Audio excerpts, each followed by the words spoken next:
الحمد لله نحمده ونستعينه ونستغفره ونؤمن به ونتوكل عليه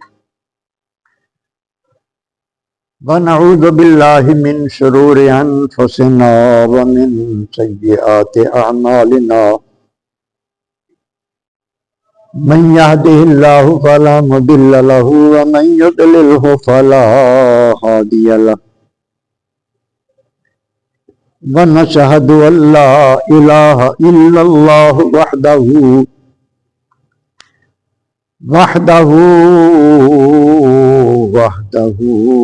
لا شريك له ونشهد أن سيدنا ومولانا وملجأنا ومولانا محمدا عبده ورسوله أما بعد فأعوذ بالله من الشيطان الرجيم بسم الله الرحمن الرحيم قل إن كنتم تحبون الله فاتبعوني يحببكم الله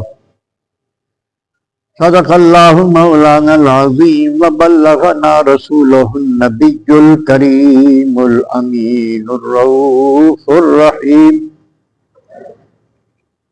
ونحن على ذلك من الشاهدين والشاكرين والحمد لله رب العالمين رب اشرح لي صدري ويسر لي أمري واحلل عقدة من لساني يفقهوا قولي رب زدني علما رب زدني علما رب زدنی علما۔ تمام تر حمد و ثنا کے لائق اللہ تبارک و تعالی جل جلالہ امن والوں کی ذات پاک ہے، جس نے ہر چیز کو پیدا فرمایا، وہی سب کا مالک ہے، سب کو روزی دینے والا ہے، نظام زندگی کو چلانے والا، اس کی ذات اور صفات میں کوئی شریک نہیں، صرف وہی عبادت کے لائق۔ درود و سلام کے ہدیے حضور سرور کائنات فخر موجودات احمد مجتبی محمد مصطفیٰ صلی اللہ علیہ وآلہ وسلم کی بارگاہ میں، جن کو اللہ تبارک و تعالی نے تمام جہانوں کے لیے رحمت بنا کر بھیجا۔ آپ کی ذات اقدس پر نازل ہونے والا کلام قرآن مجید کی آیہ کریمہ کا ایک حصہ تلاوت کیا ہے، جس میں اللہ تبارک و تعالی نے ارشاد فرمایا، قل فرما دیجئے اے محبوب صلی اللہ علیہ وآلہ وسلم، ان کنتم تحبون اللہ، اگر تم اللہ سے محبت کرتے ہو، فاتبعونی، تو میری اتباع کرو، میری پیروی کرو، یعنی میری سنت پر چلو۔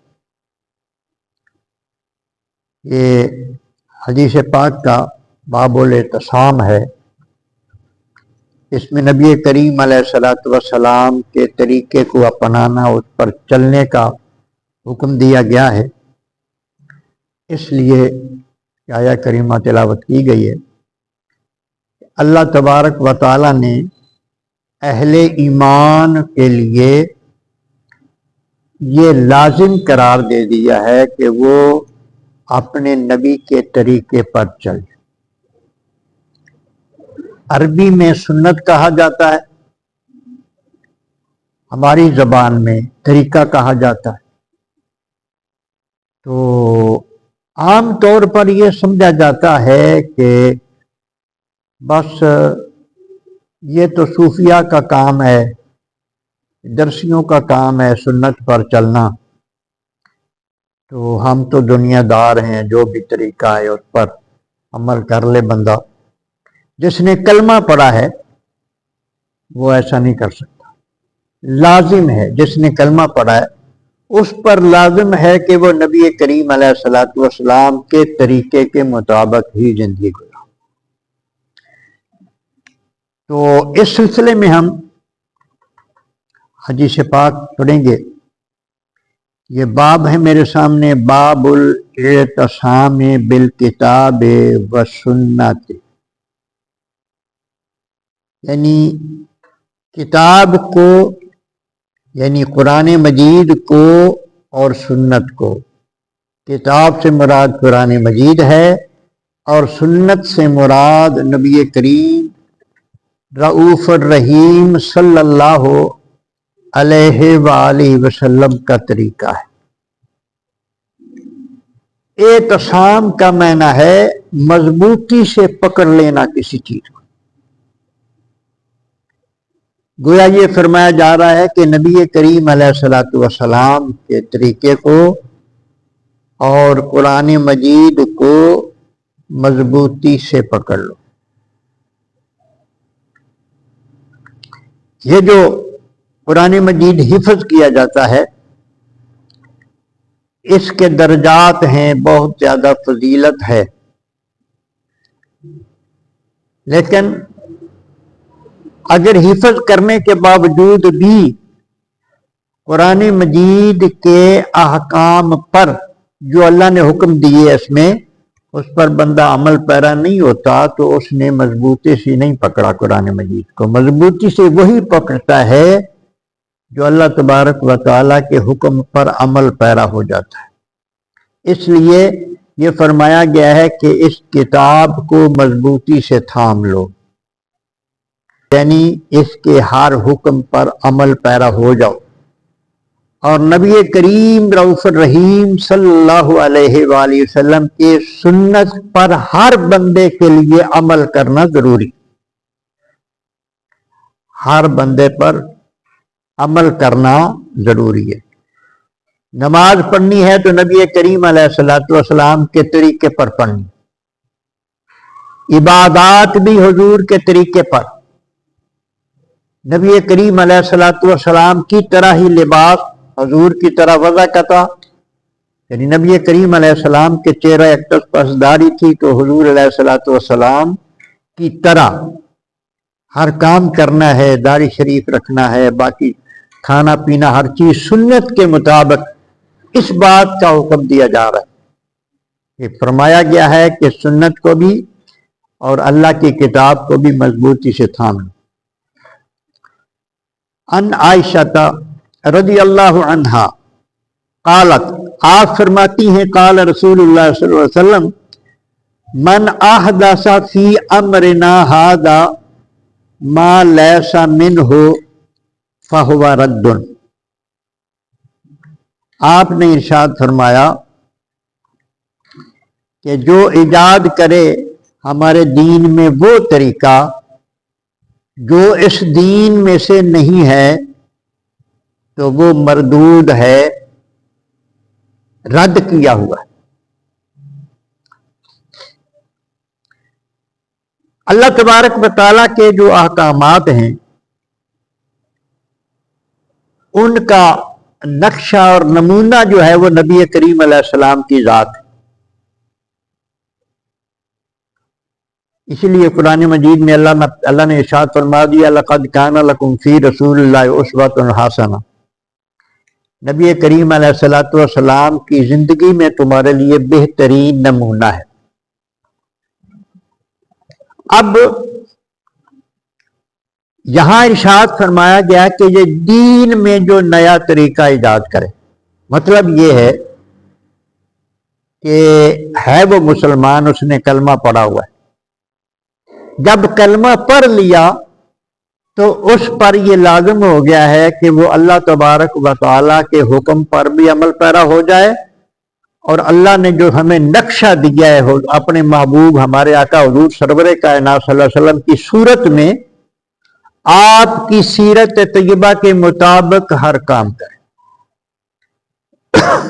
اگر نبی کریم علیہ الصلوۃ والسلام کا طریقہ نہیں اپناتا کوئی مسلمان اور غیروں کا طریقہ اپناتا ہے تو گویا اس نے ایک دین میں ایک نئی چیز رکھ دی، دین کے اندر اسے ایک نئی چیز پیدا کر دی۔ حدیث پاک کے اندر مثال کے طور پر میں عرض کر رہا ہوں، تمام معاملات میں اگر حضور علیہ الصلوۃ والسلام کی پیروی کرنی ہے، اللہ کرے لوگوں کو سمجھ آ جائے یہ بات، اور ہمارا پاکستانیوں کا نظریہ ہے کہ دنیا الگ ہے، دین الگ ہے۔ دین صرف اتنا ہی ہے کہ مسجد میں چلے جاؤ، نماز پڑھ لو، جمعہ پڑھ لو، دین ہی ہے۔ کاروبار جب کرنا ہے تو وہ دنیا ہے، وہ دنیا کے طریقے پہ، جیسے لوگوں کو دیکھو نہیں، کاروبار کا بھی طریقہ نبی کریم علیہ السلام، برکت اسی میں ہے جو حضور کے طریقے پر۔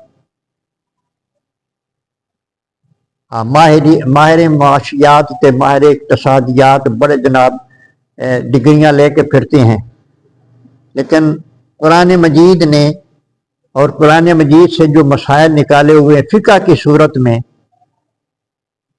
یہ چھوٹی چھوٹی کتابیں بھی ہیں، بڑی بڑی کتابیں بھی ہیں فقہ کی، تو اس میں سب کچھ طریقہ بتایا ہوا ہے کہ خرید و فروخت کس طرح کرنا ہے، لین دین کس طرح کرنا ہے، کاروبار کس طرح کرنا ہے۔ جو اس طرح کرے گا وہ نبی کریم علیہ الصلوۃ والسلام کے طریقے پر چل رہا ہے، وہ اپنے دفتر میں بیٹھ کر لین دین کر رہا ہے، لکھ لکھا کر رہا ہے، اللہ کے فرشتے اس کی عبادت لکھ رہے ہیں۔ اگر وہ سنت کے مطابق کر رہا ہے تو اس کی عبادت لکھ۔ مسلمان جب کلمہ پڑھ لیتا ہے تو وہ اس کا دین ہی دین ہے سارا۔ اگر طریقہ نبی کا اختیار کرے اور پیشاب کرے اور یہ سوچے کہ میں نے حضور کے جیسے، آپ نے بیت الخلاء میں جانے سے پہلے دعا پڑھی ہے، اللہم انی اعوذ بک من الخبث والخبائث، اور بیت الخلاء میں جانا ہے تو ایک کھبا پیر پہلے اندر رکھے، پھر حضور کے طریقے پر بیٹھے، ایک تفصیل میں نہیں جاؤں گا، پھر نکلے تو پہلے سجا پیر باہر نکالے، تو اس کو ثواب ملے گا، کر پیشاب رہا مل ثواب۔ یہ دین ہے، یہ دنیا کوئی بھی نہیں ہے مسلمان کی۔ کیست دنیا از خدا غافل بدن، جب خدا کو بھول جاتا ہے تو وہ دنیا دار ہے۔ ہاتھ باندھ کے کھڑا نا نماز میں تو دل دنیا میں پھنسا ہوا ہے، ماری دیا پڑھ دیا میں کسی تو ڈر دیا پردہ پیا، وہ دین نہیں ہے، پردہ نماز دین ہے۔ اللہ کی طرف دل مائل ہے، اور نبی کریم اللہ تبارک و تعالیٰ کا حکم مان کر نبی کریم علیہ السلام کے طریقے پر جو بھی دنیا کا کام کر رہا ہے وہ سارا دین ہے، وہ دنیا نہیں ہے۔ اس لیے مثال کے طور پر شادی بیاہ جو ہیں ہمارے پاکستان میں بہت کم لوگ ہیں جو شادی بیاہ نبی کریم علیہ الصلوۃ والسلام کے طریقے پر کرتے ہیں۔ اکثریت کے فضولیات اور واہیاتیاں اور بہت فحاشیاں اس میں شامل ہو گئی ہیں۔ نہیں، مسلمان کو یہ حق نہیں پہنچتا، مسلمان کو یہ چیز زیب نہیں دیتی۔ یہ ہیں نئی چیزیں جن سے منع کیا جا رہا ہے کہ کوئی نیا طریقہ جو اسلام میں، جب نبی کریم علیہ الصلوۃ والسلام تھے کہ گھر میں شادیاں ہوئی ہیں تو جس طریقے پر حضور کے گھر میں شادیاں ہوئی ہیں اسی طریقے پر بھی اگر مسلمانوں کے گھروں پر ہوں تو پھر تو ٹھیک ہے۔ اگر اس طریقے پہ نہیں ہوتی، غیروں کا طریقہ اپنایا جاتا ہے تو اسی کو بدعت کہتے ہیں۔ تو نبی کریم علیہ الصلوۃ والسلام نے ارشاد فرمایا کہ جو ہمارے طریقے کو چھوڑ کر کسی اور طریقے پر چلے گا تو وہ مردود ہے، یعنی رد کیا ہوا ہے۔ وعن جابر رضی اللہ عنہ، حضرت جابر رضی اللہ تعالیٰ عنہ ارشاد فرماتے ہیں، قال فرماتے ہیں، قال رسول اللہ صلی اللہ علیہ وسلم، نبی کریم علیہ السلام نے ارشاد فرمایا، اما بعد فإن خیر الحدیث کتاب اللہ، کہ بے شک بہترین جو بات ہے وہ اللہ کا کلام ہے۔ بہترین جو بات ہے وہ کیا ہے؟ اللہ کا کلام ہے۔ بہت ہی پکیزہ، بہت ہی کامیاب، بہت ہی خوبصورت جو کلام ہے وہ اللہ تبارک و تعالیٰ کا کلام ہے۔ وخیر الحج حج محمد صلی اللہ علیہ وآلہ وسلم، اور بہترین طریقہ محمد مصطفیٰ کا طریقہ ہے۔ بہترین طریقہ کس کا ہے؟ محمد مصطفیٰ صلی اللہ علیہ وآلہ وسلم کا طریقہ ہے۔ وشر الامور محدثاتها، اور بدترین جو دین کے اندر نئی چیزیں پیدا کر دی گئی ہیں وہ چیزیں بدترین ہیں۔ اس کا صرف اور صرف مطلب یہ ہے کہ نبی کریم علیہ الصلوۃ والسلام کے ایک چیز پر حضور کا طریقہ موجود ہے، تو اس طریقے کو چھوڑ کر، نبی کریم علیہ الصلوۃ والسلام کے طریقے کو چھوڑ کر غیروں کا طریقہ، دوسروں کا طریقہ اس پہ جاری کیا جائے، اس طریقے پر کام کیا جائے، تو یہ چیز غلط ہے۔ جیسے نبی کریم علیہ الصلوۃ والسلام کا شادی کے بارے میں کیا طریقہ ہے کہ رشتہ جب بچی والے رشتہ تلاش کریں گے تو وہ اس چیز کو مد نظر رکھیں گے کہ بچہ نیک ہو، اللہ کا فرما بردار ہو، اللہ رسول کا فرما بردار ہو، ایک یہ سنت ہوگی۔ اس کے بعد پھر یہ شریعت کے مطابق نبی کریم علیہ السلام نے ارشاد فرمایا کہ جو شادی وہ اچھی جس پہ خرچہ کم ہو، اس چیز کا بھی مد نظر رکھا جائے۔ پھر نکاح مسنونہ ہو، اور بہت لمبے چوڑے جہیز وغیرہ جو ہوتے ہیں یہ ہندوؤں کی طرف سے آئے ہیں، یہ نبی کریم علیہ السلام، مختصر تحفہ تحائف دینا جائز ہے، لیکن بہت بڑا اس پر بھی خرچہ کرنا یہ طریقہ جو یہ غلط ہے۔ اچھا، پھر جو مطلب ہے ڈھول باجے، یہ توتی شتوتی، یہ جو کچھ بھی یہ فضولیات ہیں، یہ نیا طریقہ ہے، اس کو دین میں نیا طریقہ۔ اور جو بدعت کا جو طبقہ زیادہ ڈنڈورا پیٹتا ہے نا، وہ ان چیزوں کو بدعت نہیں کہتے، وہ کیا کہتے ہیں کہ اگر آپ نے میت کے لیے دعا کر دی ہے تو یہ بدعت ہو گئی۔ میت کے لیے آپ نے اگر دعا کر دی ہے تو یہ بدعت ہوگی، حالانکہ اس کی اصل قرآن، ہر وہ نئی چیز طریقہ اگر نیا ہے، چیز کی اصل اگر شریعت کے اندر موجود ہے تو اسے بدعت نہیں کہتے۔ کل بدعت ضلالہ، مطلب یہ آپ دیکھیے نا، قرآن مجید کو سمجھنے کے لیے نبی کریم علیہ الصلوۃ والسلام پر قرآن مجید نازل ہوا، حضور نے صحابہ کو سنا دیا۔ نبی کریم علیہ السلام بھی عربی، صحابہ کرام بھی عربی، اور قرآن بھی عربی میں نازل ہوا۔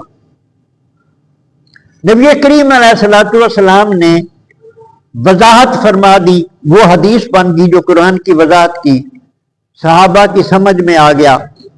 صحابہ چونکہ اہل زبان تھے، ان کو کسی اور چیز کا سہارا لینے کی ضرورت نہیں تھی قرآن مجید کو سمجھنے کے لیے۔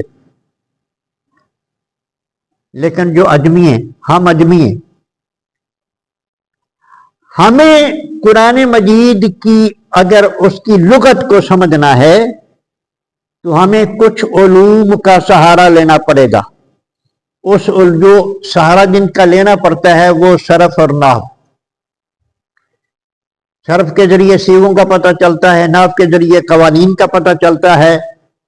ہاں جی، تو یہ علوم آج ہر مکتب فکر پڑھا رہا ہے، لیکن یہ ہے نئی چیز۔ حدیث پاک میں ارشاد فرمایا گیا کہ جو نئی چیز پیدا کرے وہ بدعت ہے، لیکن ہر نئی چیز بدعت نہیں ہے، ہر نئی چیز بدعت نہیں ہے، اس لیے کہ ایک وہ چیز ہے جس کے بغیر گزارا نہیں ہے۔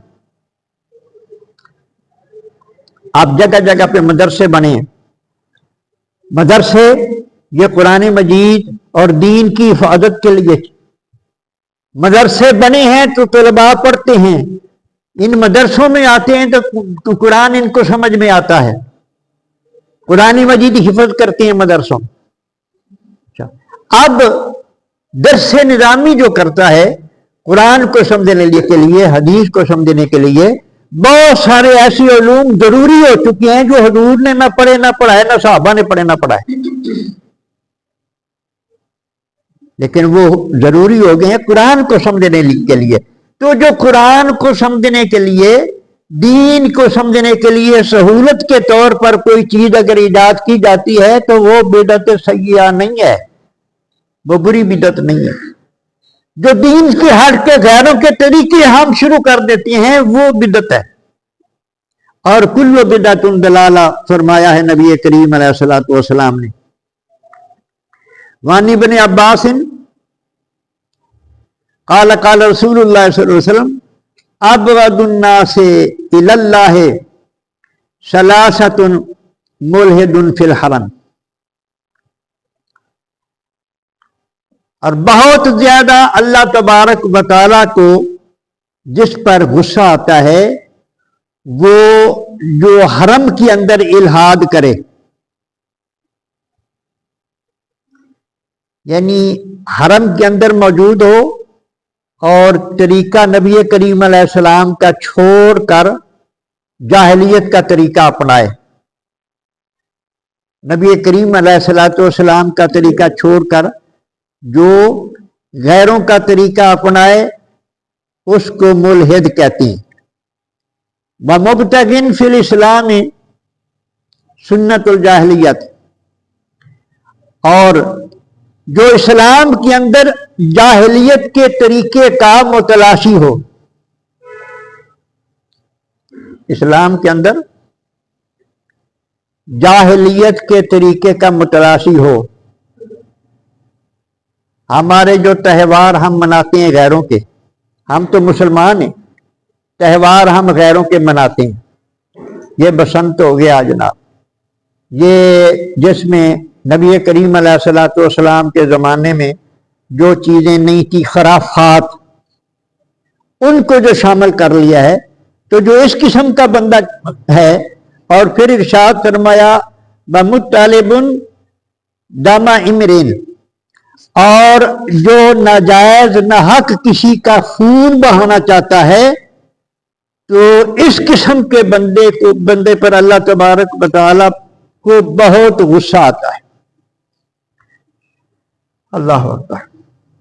اور اس کے بعد ارشاد فرمایا بان ابی ہریرہ قال قال رسول اللہ صلی اللہ علیہ وسلم کل امتی یدخلون الجنۃ الا من ابا.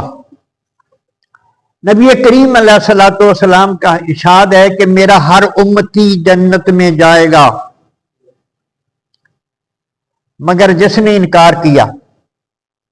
یہ بات بڑی غور طلب ہے.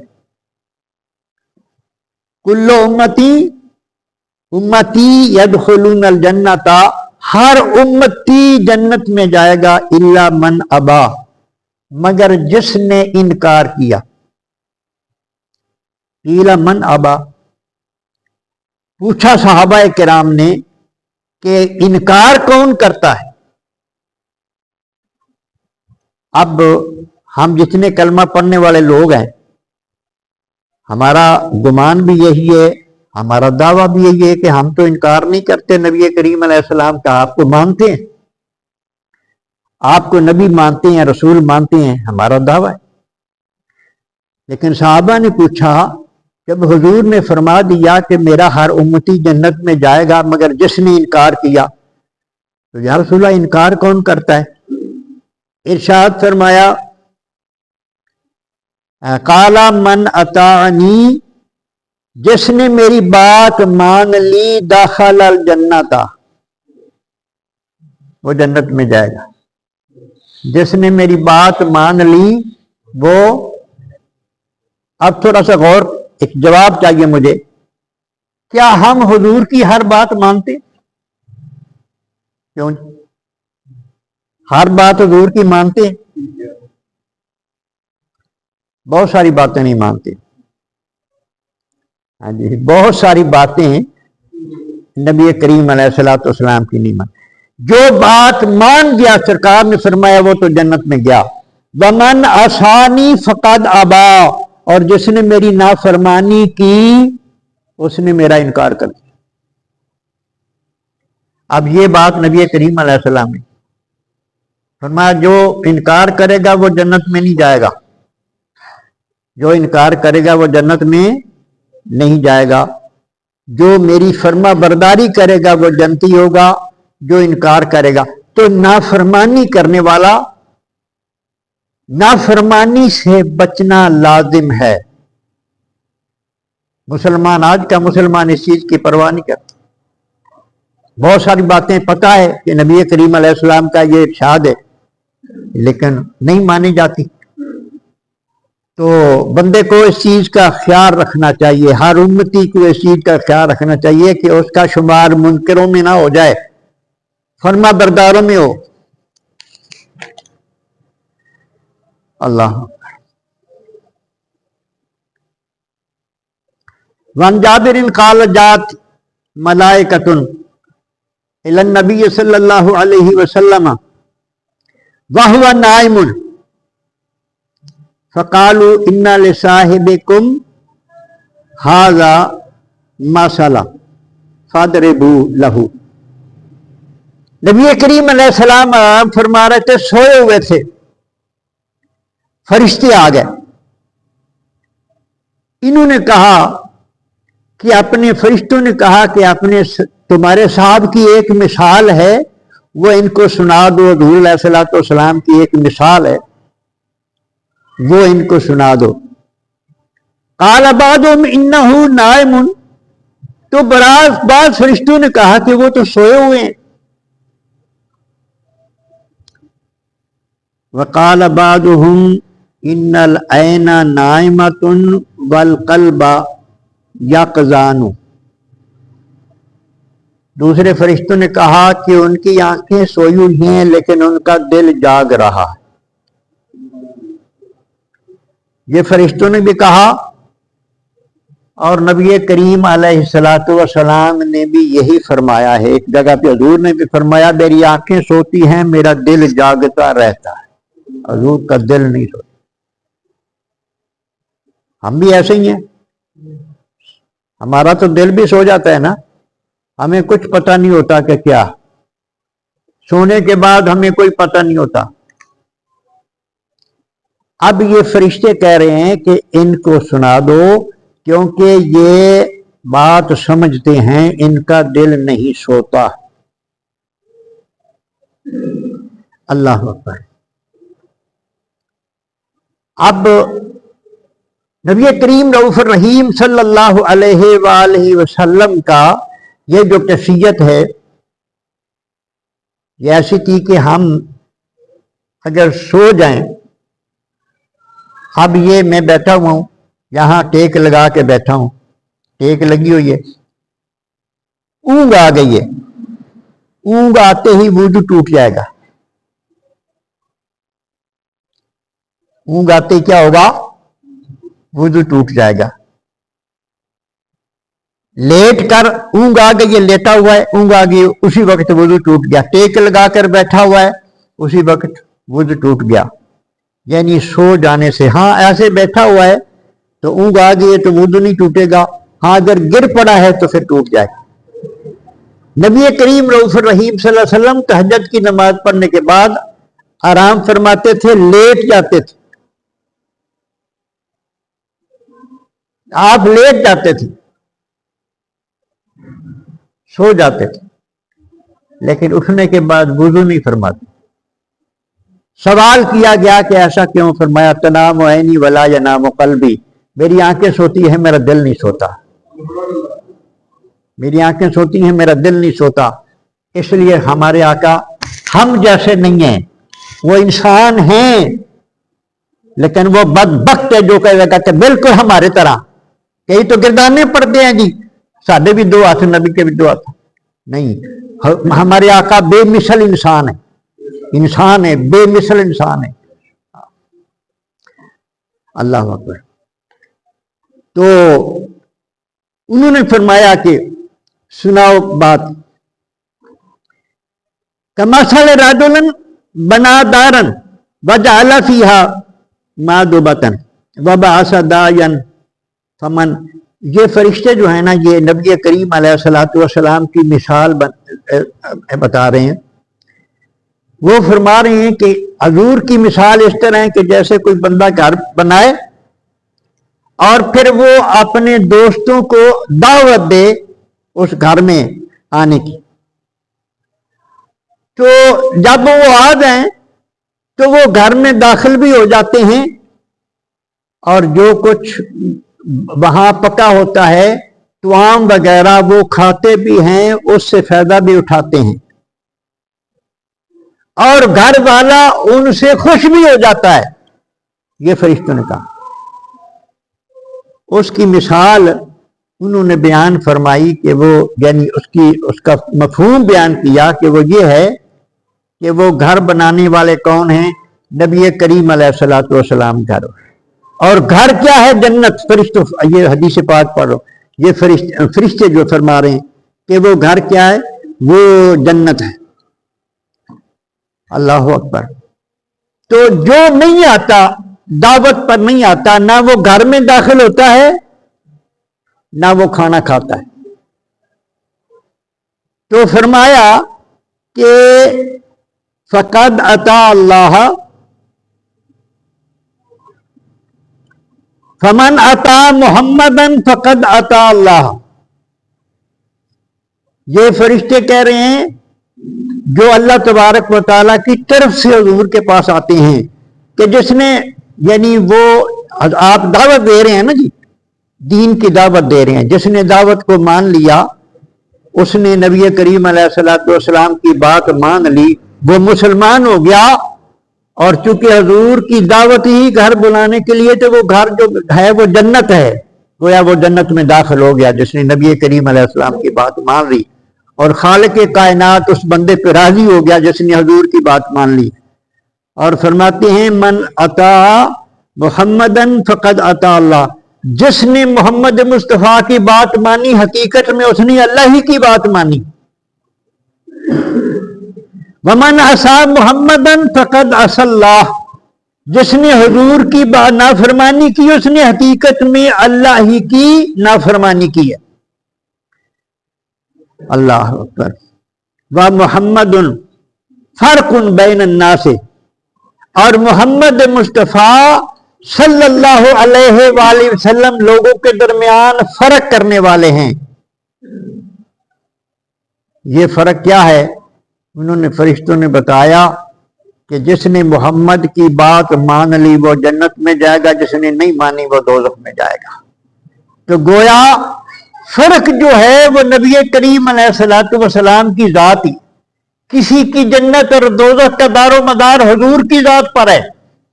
فرشتے یہ بتا رہے ہیں کسی کی جنت کا جو دار و مدار ہے وہ کس پر ہے؟